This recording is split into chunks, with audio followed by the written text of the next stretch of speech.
ಅನುನಯದಿಂದ ರಾಜನನ್ನ ಯಾರು ವಶಪಡಿಸಿಕೊಳ್ಳುತ್ತಾರೋ ತಮೇವ ವಿದ್ವಾಂಸ ಮುಷಂತಿ ಸಜ್ಜನಾಃ. ಶ್ರಮಾರ್ಜಿತಾನ್ನೇನ ಸದಾ ವಸಂತಃ ಪರೋಪಕಾರೇರ್ಭುವನೇ ಲಸಂತಃ ಧನಸ್ಯ ದಾಸಾನ್ ಕುಜನಾನ್ ಹಸಂತಃ ಸಮರ್ಚನೀಯ ವಿಬುಧೇನ ಸಂತಹ ಅಂತ ಹೇಳ್ತಾರೆ. ನಿನಿಂದಿಶತಿ ನೇತರಾನ್ ಪರಿಜಿಹೀರ್ಷತಿ ಸ್ವಸ್ತುತಿಂ. ಬೇರೆಯವರನ್ನ ಅವನು ನಿಂದಿಸಕ್ಕೂ ಹೋಗಲ್ಲ. ಸತ್ಯ ಸಂರಕ್ಷಣಂ ತಸ್ಯ ಮುಖ್ಯಂ ವ್ರತಂ. ಸತ್ಯದ ಸಂರಕ್ಷಣೆಯೇ ಆತನ ಮುಖ್ಯ ವ್ರತವಾಗಿರುತ್ತೆ.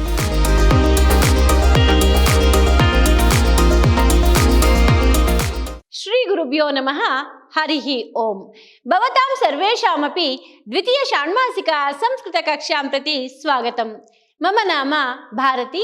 ಅಹಂ ವಿದ್ಯಾಶ್ರಮ ವಿದ್ಯಾಲಯೇ ಸಂಸ್ಕೃತ ವಿಭಾಗೆ ಕಾರ್ಯಂ ಕರೋಮಿ.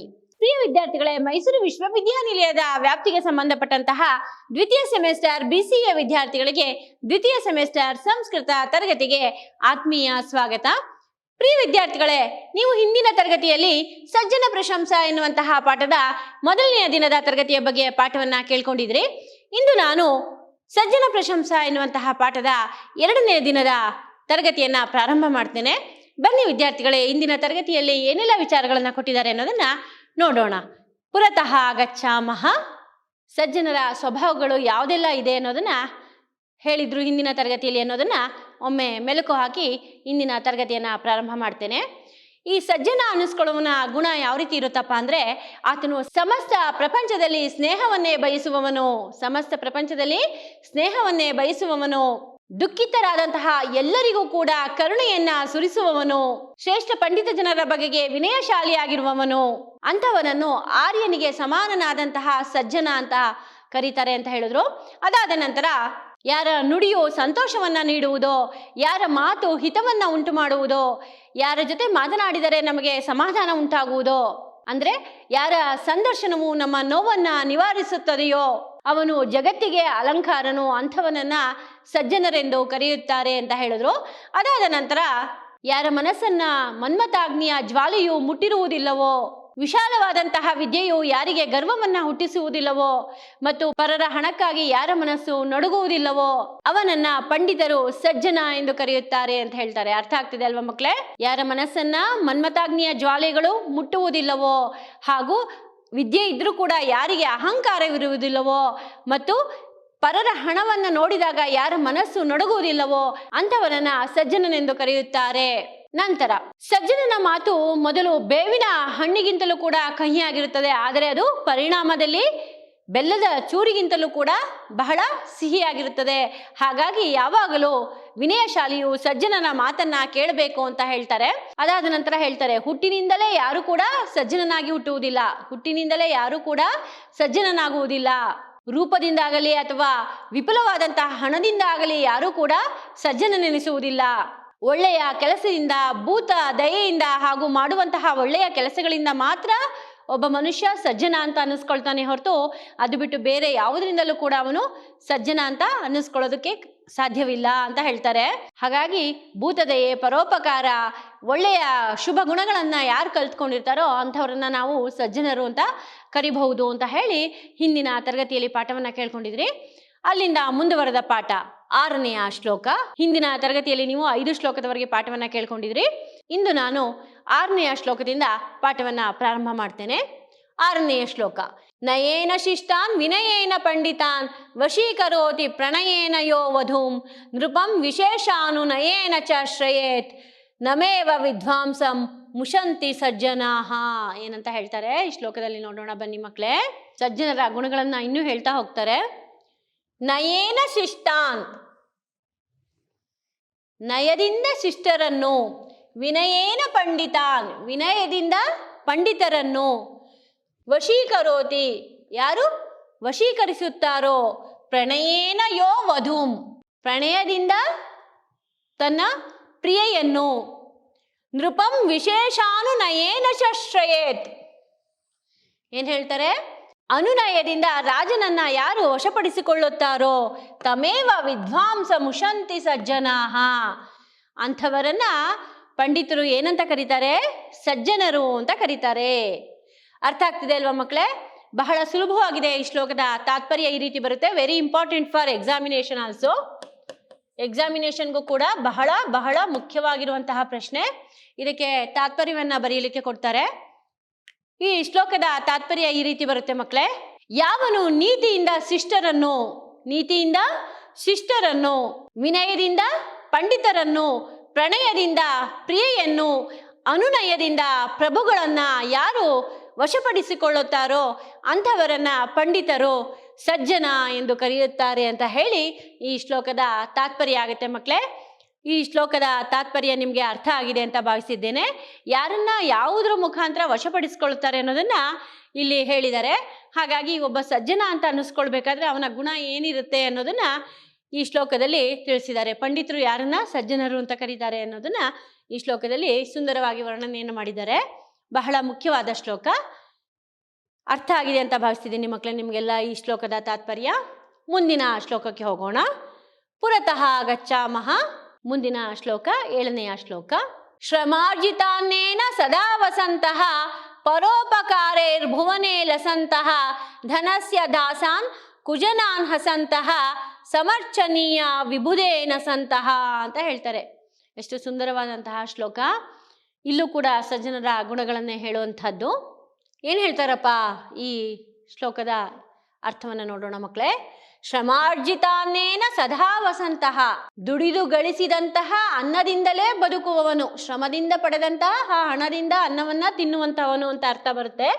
ಶ್ರಮಾರ್ಜಿತಾನ್ನೇನ ಸದಾ ವಸಂತಃ ಪರೋಪಕಾರೈರ್ಭುವನೇ ಲಸಂತಹ. ಪರೋಪಕಾರದಿಂದ ಇಡೀ ಜಗತ್ತಿನಿಂದಲೇ ಗೌರವವನ್ನ ಪಡೆಯುವಂಥವನು. ಪರೋಪಕಾರದಿಂದ ಜಗತ್ತಿನಲ್ಲಿ ಗೌರವವನ್ನ ಪಡೆಯುವಂಥವರು. ಧನಸ್ಯ ದಾಸಾನ್ ಕುಜನಾನ್ ಹಸಂತಹ. ಹಣದ ಗುಲಾಮರನ್ನ ನೋಡಿ ನಕ್ಕು ಬಿಡುವಂಥವನನ್ನು. ಧನಸ್ಯ ದಾಸಾನ್ ಕುಜನಾನ್ ಹಸಂತಹ. ಹಣದ ದಾಸನನ್ನ ನೋಡಿ ನಕ್ಕು ಬಿಡುವಂತಹ. ಸಮರ್ಚನೀಯ ವಿಬುಧೇನ ಸಂತಹ.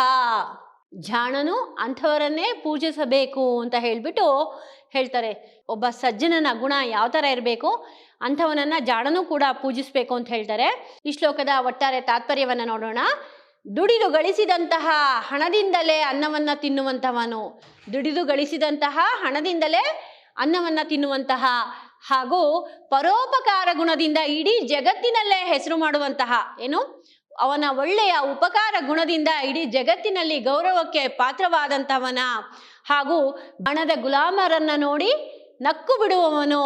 ಅಂಥವನನ್ನೇ ಜಾಣರು ಪೂಜಿಸಬೇಕು ಅಂತ ಹೇಳಿ ಈ ಶ್ಲೋಕದ ತಾತ್ಪರ್ಯ ಆಗುತ್ತೆ ಮಕ್ಕಳೇ. ಈ ಶ್ಲೋಕದ ತಾತ್ಪರ್ಯ ನಿಮಗೆಲ್ಲ ಅರ್ಥ ಆಗಿದೆ ಅಂತ ಭಾವಿಸಿದ್ದೇನೆ. ಸಜ್ಜನನ ಗುಣಗಳನ್ನೇ ವರ್ಣನೆಯನ್ನ ಮಾಡಿದ್ದಾರೆ. ಹಾಗಾಗಿ ಎಲ್ಲ ಒಳ್ಳೆಯ ಗುಣಗಳಿರೋಂಥವನು ಯಾರು? ಸಜ್ಜನ. ಅಂಥವರನ್ನೇ ಜಾಣರು ಪೂಜಿಸಬೇಕು ಅಂತ ಹೇಳಿ ಈ ಶ್ಲೋಕದಲ್ಲಿ ತಿಳಿಸಿದ್ದಾರೆ. ಮುಂದಿನ ಶ್ಲೋಕಕ್ಕೆ ಹೋಗೋಣ. ಪುರತಃ ಗಚ್ಚಾಮಃ. 8ನೆಯ ಶ್ಲೋಕ. ಚಿಕೀರ್ಷತಿ ಹಿತಂ ಸದಾನ ಪರಸಂಪದಂ ಲಿಪ್ಸ್ಯತೆ ನಿನಿಂದಿಶತಿ ನೇತರಾನ್ ಪರಿಜಿಹೀರ್ಷತಿ ಸ್ವಸ್ತುತಿಂ ಜಿಗೀಷತಿ ಚಲಂ ಮನೋನ ಚ ಜಿಗಾಂಸತಿ ಪ್ರಾಣಿನೋ ನಿನೀಶತಿ ಯಶೋ ದಿವಂ ಸುಕೃತ ಕರ್ಮ ಬಿಸ್ಸಜ್ಜನಃ ಅಂತ ಹೇಳ್ತಾರೆ. ಎಂಥ ಸುಂದರವಾದ ಶ್ಲೋಕ ನೋಡಿ ಮಕ್ಕಳೇ. ಶ್ಲೋಕದ ಅರ್ಥವನ್ನು ನೋಡ್ತಾ ಹೋಗೋಣ. ಚಿಕೀರ್ಷತಿ ಹಿತಂ ಸದಾನ ಪರಸಂಪದಂ ಲಿಪ್ಸ್ಯತೆ. ಏನ್ ಹೇಳ್ತಾರೆ ಇಲ್ಲಿ? ಸಜ್ಜನನು ಯಾವಾಗಲೂ ಕೂಡ ಎಲ್ಲರಿಗೂ ಕೂಡ ಹಿತವನ್ನೇ ಬಯಸುತ್ತಾನೆ. ಚಿಕೀರ್ಷತಿ ಹಿತಂ ಸದಾನ ಪರಸಂಪದಂ ಲಿಪ್ಸ್ಯತೆ. ಪರರ ಸಂಪತ್ತಿಗೆ ಅವನು ಎಂದಿಗೂ ಕೂಡ ಆಸೆಯನ್ನ ಪಡುವುದಿಲ್ಲ. ಅರ್ಥ ಆಗ್ತಿದೆ ಅಲ್ವಾ ಮಕ್ಕಳೇ? ಬೇರೆಯವರ ಸಂಪತ್ತನ್ನ ಅವನು ಎಂದಿಗೂ ಕೂಡ ಆಸೆ ಪಡುವುದಿಲ್ಲ. ನಿನಿಂದಿಶತಿ ನೇತರಾನ್ ಪರಿಜಿಹೀರ್ಷತಿ ಸ್ವಸ್ತುತಿಂ. ಬೇರೆಯವರನ್ನ ಅವನು ನಿಂದಿಸಕ್ಕೂ ಹೋಗಲ್ಲ. ಅವನ ಸ್ತುತಿಯನ್ನ ಅಂದ್ರೆ ಅವನನ್ನ ಹೊಗಳ್ತಾ ಇದ್ರೆ ಸಜ್ಜನನಾದವನು ಅದನ್ನ ಅವಾಯ್ಡ್ ಮಾಡ್ತಾನೆ. ಅಂದ್ರೆ ತನ್ನ ಹೊಗಳಿಕೆಯನ್ನ ಅವನು ಅಷ್ಟು ಇಷ್ಟಪಡಲ್ಲ. ಮತ್ತೆ ಬೇರೆಯವರನ್ನ ಅವನು ನಿಂದಿಸೋದಕ್ಕೂ ಕೂಡ ಹೋಗೋದಿಲ್ಲ. ನಂತರ ಜಿಗೀಷತಿ ಚಲಂ ಮನೋನ ಚ ಜಿಗಾಂಸತಿ ಪ್ರಾಣಿನೋ. ಚಂಚಲವಾದಂತಹ ಮನಸ್ಸನ್ನ ಗೆಲ್ಲಲು ಪ್ರಯತ್ನ ಪಡುವಂತಹ ಅವನು ಯಾವ ಪ್ರಾಣಿಯನ್ನು ಕೂಡ ಕೊಲ್ಲಲು ಇಷ್ಟಪಡುವುದಿಲ್ಲ. ಜಿಗೀಷತಿ ಚಲಂ ಮನೋನ ಚ ಜಿಗಾಂಸತಿ ಪ್ರಾಣಿನೋ ನಿನೀಶತಿ ಯಶೋ ದಿವಂ ಸುಕೃತ ಕರ್ಮ ಬಿಸ್ಸಜ್ಜನಃ. ಒಳ್ಳೆಯ ಕಾರ್ಯಗಳನ್ನೇ ಮಾಡಿ ಕೀರ್ತಿಯೊಂದಿಗೆ ಸ್ವರ್ಗಕ್ಕೆ ಹೋಗಲು ಆತನು ಇಷ್ಟಪಡುತ್ತಾನೆ. ಯಾರು? ಸಜ್ಜನನು ಅಂತ ಈ ಶ್ಲೋಕದಲ್ಲಿ ಸುಂದರವಾಗಿ ವರ್ಣನೆಯನ್ನು ಮಾಡಿದ್ದಾರೆ. ಈ ಶ್ಲೋಕದ ತಾತ್ಪರ್ಯವನ್ನು ಒಮ್ಮೆ ಹೇಳ್ತೀನಿ ನೋಡಿ ಮಕ್ಕಳೇ. ಸಜ್ಜನನು ಸದಾ ಎಲ್ಲರಿಗೂ ಕೂಡ ಹಿತವನ್ನೇ ಬಯಸುತ್ತಾನೆ. ಸಜ್ಜನನಾದಂಥವನು ಎಲ್ಲರಿಗೂ ಯಾವಾಗಲೂ ಕೂಡ ಹಿತವನ್ನೇ ಬಯಸುತ್ತಾನೆ. ಆತನು ಪರರ ಸಂಪತ್ತನ್ನು ಎಂದಿಗೂ ಕೂಡ ಆಸೆ ಪಡುವುದಿಲ್ಲ. ಪರರ ಸಂಪತ್ತನ್ನು ಅವನು ಎಂದಿಗೂ ಆಸೆ ಪಡುವುದಿಲ್ಲ. ಬೇರೆಯವರನ್ನ ಅವನು ನಿಂದಿಸುವುದಿಲ್ಲ. ತನ್ನ ಹೊಗಳಿಕೆಯನ್ನ ತಪ್ಪಿಸಿಕೊಳ್ಳಲು ಅವನು ಇಚ್ಛಿಸುತ್ತಾನೆ. ತನ್ನ ಹೊಗಳಿಕೆಯನ್ನು ಕೂಡ ಆತನು ಇಷ್ಟಪಡುವುದಿಲ್ಲ. ಬೇರೆಯವರನ್ನ ನಿಂದಿಸುವುದೂ ಇಲ್ಲ. ಚಂಚಲವಾದಂತಹ ಮನಸ್ಸನ್ನು ಗೆಲ್ಲಲು ಬಯಸುವ ಅವನು ಯಾವಾಗಲೂ ಕೂಡ ಪ್ರಾಣಿಯನ್ನ ಕೊಲ್ಲಲು ಇಷ್ಟಪಡುವುದಿಲ್ಲ. ಚಂಚಲವಾದ ಮನಸ್ಸನ್ನ ಗೆಲ್ಲ ಬಯಸುವ ಆತನು ಅಂದ್ರೆ ಸಜ್ಜನನು ಪ್ರಾಣಿಗಳನ್ನು ಕೊಲ್ಲಲು ಇಷ್ಟಪಡುವುದಿಲ್ಲ. ಒಳ್ಳೆಯ ಕಾರ್ಯಗಳನ್ನ ಮಾಡಿ ಕೀರ್ತಿಯೊಂದಿಗೆ ಸ್ವರ್ಗವನ್ನ ಬಯಸಲು ಅವನು ಅಪೇಕ್ಷಿಸುತ್ತಾನೆ ಎನ್ನುವುದು ಈ ಶ್ಲೋಕದ ತಾತ್ಪರ್ಯವಾಗಿದೆ ಮಕ್ಕಳೇ. ನಿಮಗೆ ಈ ಶ್ಲೋಕದ ತಾತ್ಪರ್ಯ ಅರ್ಥ ಆಗಿದೆ ಅಂತ ಭಾವಿಸಿದ್ದೇನೆ. ಪುರತಃ ಗಚ್ಚಾಮಃ. ಮುಂದಿನ ಶ್ಲೋಕಕ್ಕೆ ಹೋಗೋಣ. 9ನೆಯ ಶ್ಲೋಕ. ಸಜ್ಜನೋ ಭಾಷತೆ ನಾರ್ಥ ಶೂನ್ಯಂ ವಚೋ ಸತ್ಯ ಸಂರಕ್ಷಣಂ ತಸ್ಯ ಮುಖ್ಯಂ ವ್ರತಂ ಸಂಯಮೋ ನಾಸ್ತಿ ಚೇದ್ವಾಚಿ ಸತ್ಯಂ ಘಲೇದ್ ಇತ್ಯಸೌ ಚಿಂತಯನ್ ವಕ್ತಿ ವಾಂಚಾಮಿಥಾಂ. ಎಷ್ಟು ಸುಂದರವಾದಂತಹ ಶ್ಲೋಕ. ಎಲ್ಲರೂ ಕೂಡ ಅರ್ಥ ಮಾಡ್ಕೋಬೇಕು ಮಕ್ಕಳೇ ಈ ಶ್ಲೋಕದ ಅರ್ಥವನ್ನ ನೋಡೋಣ ಬನ್ನಿ. ಸಜ್ಜನೋ ಭಾಷತೆ ನಾರ್ಥ ಶೂನ್ಯಂ ವಚೋ. ಸಜ್ಜನನಾದಂಥವನು ಅರ್ಥವಿಲ್ಲದ ಮಾತುಗಳನ್ನ ಎಂದಿಗೂ ಕೂಡ ಆಡುವುದಿಲ್ಲ. ಸತ್ಯ ಸಂರಕ್ಷಣಂ ತಸ್ಯ ಮುಖ್ಯಂ ವ್ರತಂ. ಸತ್ಯದ ಸಂರಕ್ಷಣೆಯೇ ಆತನ ಮುಖ್ಯ ವ್ರತವಾಗಿರುತ್ತೆ. ಏನಾಗಿರುತ್ತೆ? ಸಜ್ಜನನ ವ್ರತ ಏನಾಗಿರುತ್ತೆ? ಸತ್ಯದ ಸಂರಕ್ಷಣೆಯೇ ಆಗಿರುತ್ತೆ.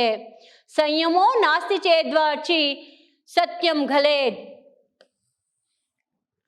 ಮಾತಿನಲ್ಲಿ ಸಂಯಮ ಇಲ್ಲದಿದ್ದರೆ ಸತ್ಯ ಕಳಚಿ ಬೀಳುತ್ತದೆ ಎನ್ನುವಂತಹ ಒಂದು ಯೋಚನೆಯಿಂದ ಸಜ್ಜನನು ಯಾವಾಗಲೂ ಕೂಡ ಇತ್ಯಸೌ ಚಿಂತಯನ್ ವಾಕ್ತಿ ವಾಚಂ ಮಿತಾಂ. ಮಾತಿನಲ್ಲಿ ಸಂಯಮವಿಲ್ಲದಿದ್ದರೆ ಸತ್ಯ ಕಳಚಿ ಬೀಳುತ್ತದೆ ಎನ್ನುವಂತಹ ಉದ್ದೇಶದಿಂದ ಸಜ್ಜನನಾದಂಥವನು ಯಾವಾಗಲೂ ಕೂಡ ಯೋಚನೆಯನ್ನ ಮಾಡಿಕೊಂಡು ಸಂಯಮದಿಂದ ಒಳ್ಳೆಯ ಆಲೋಚನೆಯಿಂದ ಎಷ್ಟು ಬೇಕೋ ಅಷ್ಟು ಮಾತನ್ನ ಹಿತವಾಗಿ ಮಿತವಾಗಿ ಮಾತನಾಡುತ್ತಾನೆ ಅನ್ನೋದು ಈ ಶ್ಲೋಕದ ಅರ್ಥ ಆಗುತ್ತೆ ಮಕ್ಕಳೇ.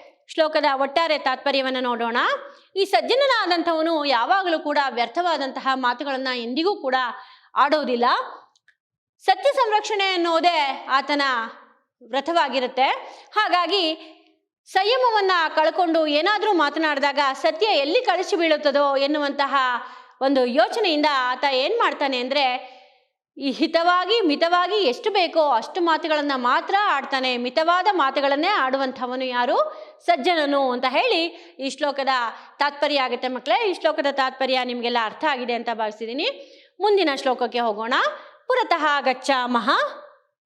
ಮುಂದಿನ ಶ್ಲೋಕ ಕಟ್ಟಕಡೆಯ ಶ್ಲೋಕ 10ನೆಯ ಶ್ಲೋಕ.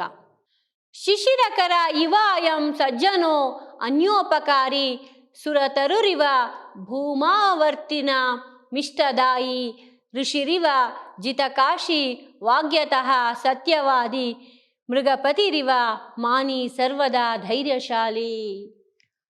ಎಂಥ ಸುಂದರವಾದಂತಹ ಶ್ಲೋಕ ನೋಡಿ ಸಜ್ಜನರ ಬಗ್ಗೆ. ಈ ಶ್ಲೋಕದ ಅರ್ಥವನ್ನು ನೋಡೋಣ ಬನ್ನಿ ಮಕ್ಕಳೇ. ಶಿಶಿರಕರ ಇವಾಯಂ ಸಜ್ಜನೋ ಅನ್ಯೋಪಕಾರಿ. ಏನ್ ಹೇಳ್ತಾರೆ ಇಲ್ಲಿ?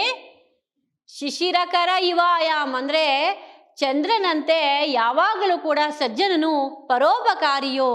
ಚಂದ್ರನಿಂದ ಹೇಗೆ ಲೋಕಕ್ಕೆ ಅನುಕೂಲ ಇದೆಯೋ, ಪರೋಪಕಾರ ಮಾಡ್ತಾನೋ ಚಂದ್ರ, ಅದೇ ರೀತಿ ಈ ಸಜ್ಜನನು ಕೂಡ ಚಂದ್ರನಂತೆ ಪರೋಪಕಾರಿಯಾಗಿರುತ್ತಾನೆ. ಸಜ್ಜನರು ಚಂದ್ರನಂತೆ ಪರೋಪಕಾರಿಯೋ ಅಂತ ಹೇಳ್ತಾರೆ. ಮುಂದೆ ಸುರತರುರಿವ ಭೂಮಾವರ್ತಿನ ಮಿಷ್ಟದಾಯಿ. ಭೂಮಿಯ ಮೇಲೆ ಕಲ್ಪವೃಕ್ಷದಂತೆ ಇಷ್ಟಾರ್ಥಗಳನ್ನ ಪೂರೈಸುವಂತವನು. ಸುರತರುರಿವ ಭೂಮಾವರ್ತಿನ ಮಿಷ್ಟದಾಯಿ. ಕಲ್ಪವೃಕ್ಷದಂತೆ ಭೂಮಿಯ ಮೇಲೆ ಎಲ್ಲರ ಇಷ್ಟಾರ್ಥಗಳನ್ನ ಪೂರೈಸುವಂತವನು. ಋಷಿರಿವ ಜಿತಕಾಶಿ ವಾಗ್ಯತಃ ಸತ್ಯವಾದಿ. ಋಷಿಗಳಂತೆ ಈತನು ಜಿತೇಂದ್ರಿಯನು, ಸತ್ಯವಾದಿ. ಸಜ್ಜನನು ಋಷಿಗಳಂತೆ ಜಿತೇಂದ್ರಿಯನು, ಸತ್ಯವಾದಿಯು, ಮಿತವಾಗಿ ಮಾತನಾಡುವಂತವನು. ಮೃಗಪತಿರಿವ ಮಾನಿ ಸರ್ವದಾ ಧೈರ್ಯಶಾಲಿ. ಸಿಂಹದಂತೆ ಈತನು ಯಾವಾಗಲೂ ಅಭಿಮಾನಿಯೋ ಹಾಗೂ ಧೈರ್ಯಶಾಲಿಯೋ ಆಗಿರುತ್ತಾನೆ ಅಂತ ಹೇಳ್ತಾರೆ ಈ ಶ್ಲೋಕದಲ್ಲಿ.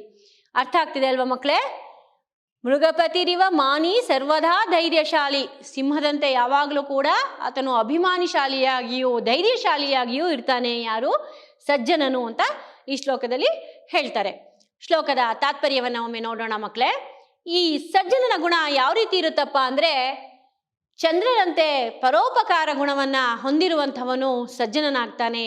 ಅದಾದ ನಂತರ ಸಜ್ಜನನು ಚಂದ್ರನಂತೆ ಪರೋಪಕಾರಿಯೋ, ಭೂಮಿಯಲ್ಲಿ ಕಲ್ಪವೃಕ್ಷದಂತೆ ಯಾಚಕರ ಇಷ್ಟಾರ್ಥಗಳನ್ನ ಪೂರೈಸುವಂಥವನು, ಹಾಗೂ ಋಷಿಗಳಂತೆ ಜಿತೇಂದ್ರಿಯನು, ಹಾಗೂ ಮಾತಿನಲ್ಲಿ ಸಂಯಮಿಯೋ ಹಾಗೂ ಸತ್ಯವಾದಿಯೋ, ಹಾಗೂ ಸಿಂಹದಂತೆ ಅಭಿಮಾನಶಾಲಿಯೋ ಹಾಗೂ ಧೈರ್ಯವಂತನೂ ಆಗಿರುತ್ತಾನೆ. ಯಾರು? ಸಜ್ಜನನು. ಈ ರೀತಿಯಾಗಿ ಸಜ್ಜನನ ಗುಣಗಳನ್ನ ವರ್ಣನೆ ಮಾಡಿದ್ದಾರೆ ಮಕ್ಕಳೇ. ಒಟ್ಟು 10 ಶ್ಲೋಕಗಳು. ಈ 10 ಶ್ಲೋಕದಲ್ಲೂ ಕೂಡ ಒಬ್ಬ ಸಜ್ಜನನ ಪ್ರಶಂಸೆಯನ್ನು ಯಾವ ರೀತಿ ಮಾಡ್ಬೋದು, ಒಬ್ಬ ಸಜ್ಜನನಾಗ್ಲಿಕ್ಕೆ ಯಾವೆಲ್ಲ ಒಳ್ಳೆಯ ಗುಣಗಳಿರಬೇಕು ಅನ್ನೋದನ್ನ ಈ ರೀತಿಯಾಗಿ ಸಜ್ಜನ ಶತಕ ಎಂಬ ಪದ್ಯಕಾವ್ಯದಿಂದ ಆರಿಸಿ 10 ಶ್ಲೋಕವನ್ನ ನಿಮಗೆ ಕೊಟ್ಟಿದ್ದಾರೆ.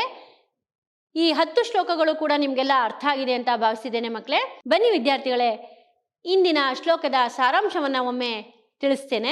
ಯಾವನು ನೀತಿಯಿಂದ ಶಿಷ್ಟರನ್ನು, ವಿನಯದಿಂದ ಪಂಡಿತರನ್ನು, ಪ್ರಣಯದಿಂದ ಪ್ರಿಯೆಯನ್ನು, ಅನುನಯದಿಂದ ಪ್ರಭುಗಳನ್ನ ಯಾರು ವಶಪಡಿಸಿಕೊಳ್ಳುತ್ತಾರೋ ಅಂಥವನು ನಿಜವಾದ ಸಜ್ಜನನಾಗ್ತಾನೆ. ಅಂಥವರನ್ನ ಪಂಡಿತರು ಸಜ್ಜನ ಎಂದು ಹೇಳುತ್ತಾರೆ.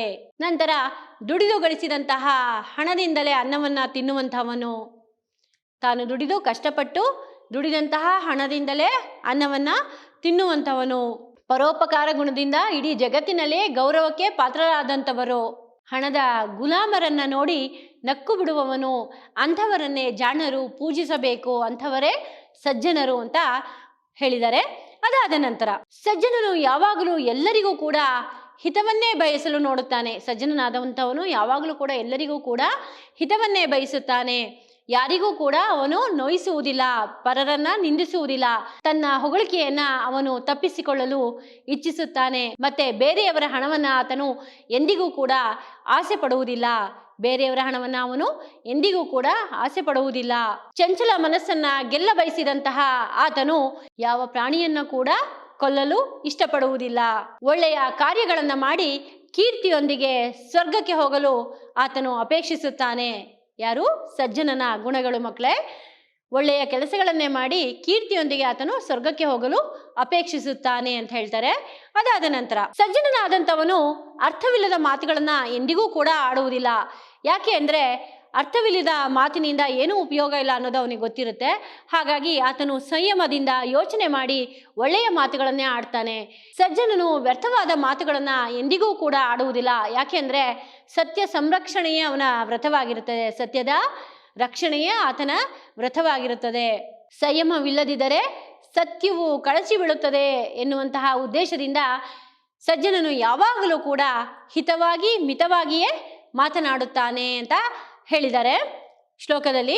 ನಂತರ ಈ ಸಜ್ಜನನು ಚಂದ್ರನಂತೆ ಪರೋಪಕಾರಿಯೋ, ಸಜ್ಜನನು ಚಂದ್ರನಂತೆ ಪರೋಪಕಾರಿಯೋ, ಭೂಮಿಯಲ್ಲಿ ಕಲ್ಪವೃಕ್ಷದಂತೆ ಯಾಚಕರ ಇಷ್ಟಾರ್ಥಗಳನ್ನ ಪೂರೈಸುವಂತವನು, ಆತನು ಮಾತಿನಲ್ಲಿ ಋಷಿಯಂತೆ ಜಿತೇಂದ್ರಿಯನು.